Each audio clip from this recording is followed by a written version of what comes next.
बिस्मिल्लाहिर्रहमानिर्रहीम। कुछ दिनों से कुछ खबरें सोशल मीडिया पे गर्दिश कर रही थी और खबर ये थी कि पंजाब हुकूमत ने एक जहाज खरीदा है और उस जहाज की मालियत कोई 10 अरब रुपए, यानी आप ये कहिए कि ऐसा नहीं है कि आप ये कहें कि कोई 10 करोड़, 10 अरब रुपया बताई गई।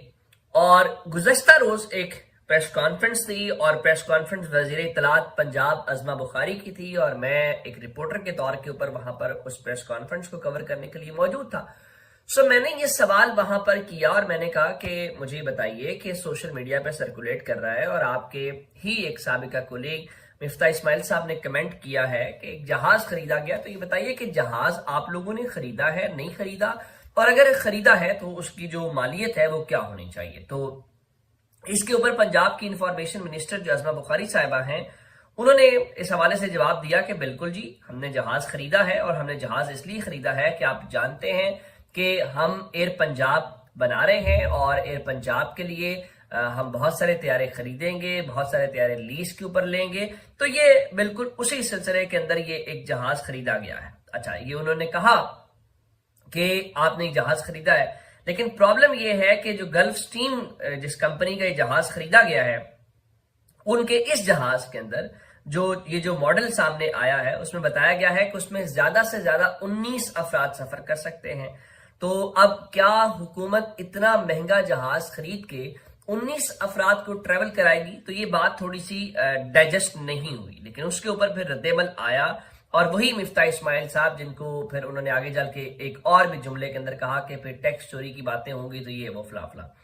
तो मिफ्ता इस्माइल साहब रात को आसमा शिराजी साहबा के शो में बैठे हुए थे और उन्होंने कहा कि देखिए, अगर आप ये कह रहे हैं कि आपने एयर पंजाब शुरू की है तो इस हवाले से हम जहाज खरीद रहे हैं, तो फिर सवाल ये है कि आपने जो एयर पंजाब है उसको कहाँ रजिस्टर्ड करवाया है? आपने कोई एविएशन से आपने कोई लाइसेंस ले लिया है? और उसका सीईओ कौन है, उसकी मैनेजमेंट कौन है? तो उनका ये एयरलाइन में जो कारपोरेट जहाज हैं वो कैसे इस्तेमाल होते हैं, क्योंकि ये तो बड़े लग्जरी किस्म के जहाज हैं, वो तस्वर किए जाते हैं। तो जाहिर है अब ये चीज जब आगे बढ़ रही है तो तनकीद तो हो रही है। और ऐसे में जब यही पंजाब के अंदर हमने देखा कि सेक्रेटरीट के सामने असातिज़ा इतने दिन से बैठे हुए हैं, कभी उनके साथ हाफिज नईमुर रहमान साहब सॉलिडारिटी के लिए जाते हैं, कभी चोरी मंजूर जाते हैं, कोई और जाता है, लेकिन मीडिया पे भी मुकम्मल ब्लैकआउट है। मीडिया के ब्लैकआउट के अलावा कोई उनसे बात भी नहीं कर रहा, कोई उनसे मुज़ाकरात भी नहीं कर रहा।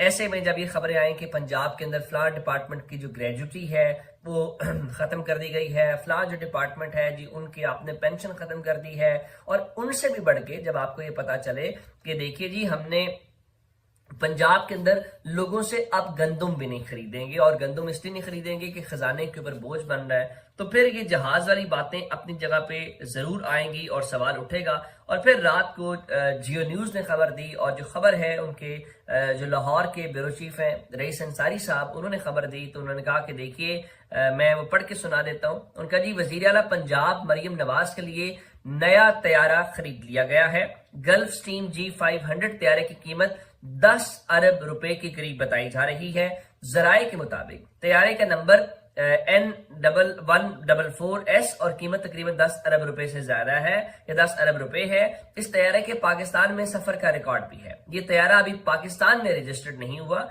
ये अमरीकी रजिस्ट्रेशन के ऊपर है। अब सवाल ये पैदा होता है कि जिस तरह खाकसार ने सवाल किया था इंफॉर्मेशन मिनिस्टर साहिबा से, तो बेहतर होता बताया जाता जी कि ये वजीर आला पंजाब मरीम नवाज शरीफ साहिबा के या वजीर आला के वो कोई भी वजीर आला हो तो उनके इस्तेमाल के लिए है, तो मेरा ख्याल है क्लैरिटी आ जाती और ये भी बता दिया जाता कि इतने अरब रुपए का है, क्योंकि जाहिर है कि ये पैसा पाकिस्तान के सबसे बड़े सूबे के खजाने से गया है और अवाम का ये हक है कि अगर वो टैक्स पे करते हैं तो उनको ये मालूम पड़ना चाहिए कि उनका टैक्स कहाँ पे गया है। और फिर एक और सवाल मैं करना चाहता हूं, अगर यही तैयारा सुहेल आफरीदी ने खरीदा होता तो क्या मीडिया का तर्ज अमल यही होता?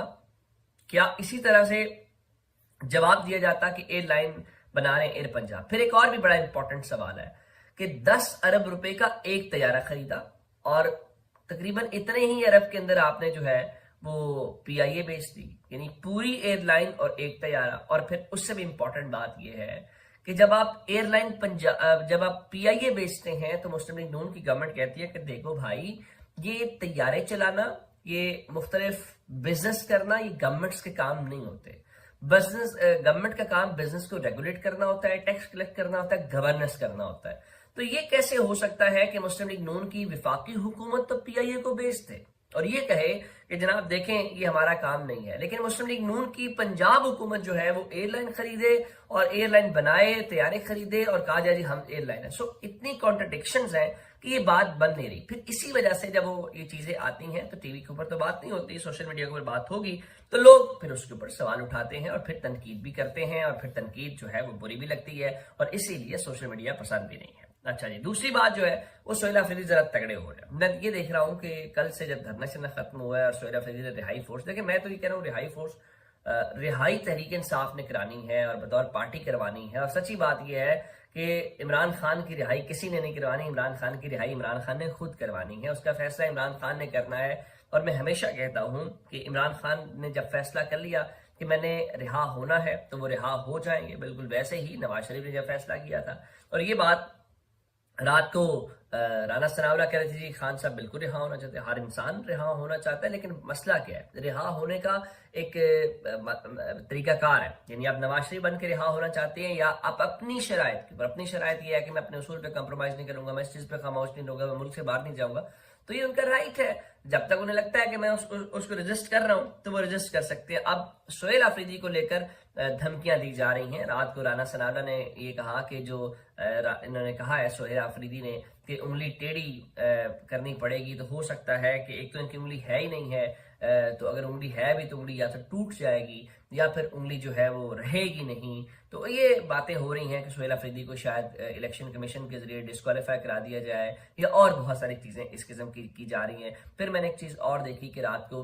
सोहेल अफरीदी के खिलाफ एक सोशल मीडिया के ऊपर भी कैंपेन, एक बिल्डअप होता हुआ दिखाई दे रहा है। उनकी कोई वीडियो, हालांकि उसमें मुझे एक ही कैमरामैन दिखाई दिया, हो सकता है एक से ज्यादा हो, तो ये तासुर कायम किया गया कि हम मरीम नवाज के ऊपर तो बहुत तनकीद करते हैं, तो देखिए ये भी तो टिकटॉक बना रहे हैं भाई। एक शख्स अपना फोन सुन रहा है, उसकी कोई वीडियो बना रहा है, तो ये उसका कोई कसूर तो नहीं है। वजीर आला के साथ कैमरामैन तो होते हैं, इसमें कोई शक नहीं है, लेकिन सवाल ये है कि वो कितने कैमरामैन थे और क्या इस बुनियाद के ऊपर। और फिर जिस तरह से तहरीक इंसाफ हर शख्स को ही मशकूक समझती है, तो फिर आपने लोग आसमान से उतार के लेके आने हैं, फिर हर बंदे को आपने इस तरह से लाइन करना है, तो फिर कौन खड़ा होगा। और मैं एक बात और कहना चाहता हूँ कि हर शख्स जो है, मिसाल के तौर पर बड़ा आसान है मैं कुछ लिख दूं, कुछ बोल दूं, लेकिन ग्राउंड पे करना बड़ा मुश्किल होता है। मैं मिसाल देता हूं कि हम जब लाहौर में होते हैं तो बहुत सारे लोग कहते हैं जी आप देखें आपने ये क्यों नहीं किया। भाई देखें, जो स्पेस अवेलेबल है ना, जो चीज अवेलेबल है उसकी बुनियाद के ऊपर करना है। और कहना बड़ा आसान होता है कि आपने ये क्यों नहीं किया, आपने वो क्यों नहीं किया, सोहेल ये बंदूक क्यों नहीं उठा रहे, डंडा क्यों नहीं उठा रहे। चीजों को सिस्टम के अंदर रहते हुए बहुत प्रेशर्स होते हैं, बहुत सारी चीजें होती हैं, तो उसके अंदर हाँ ये ठीक है, पॉलिटिक्स जो है वो आर्ट है नामुमकिन को मुमकिन बनाने का, तो वो होना भी चाहिए। अकाउंटेबिलिटी, मैं ये नहीं कह रहा कि अकाउंटेबिलिटी नहीं होनी चाहिए, अकाउंटेबिलिटी होनी चाहिए, लेकिन खुद घर में बैठ के किसी की सिर्फ अकाउंटेबिलिटी कर देना भी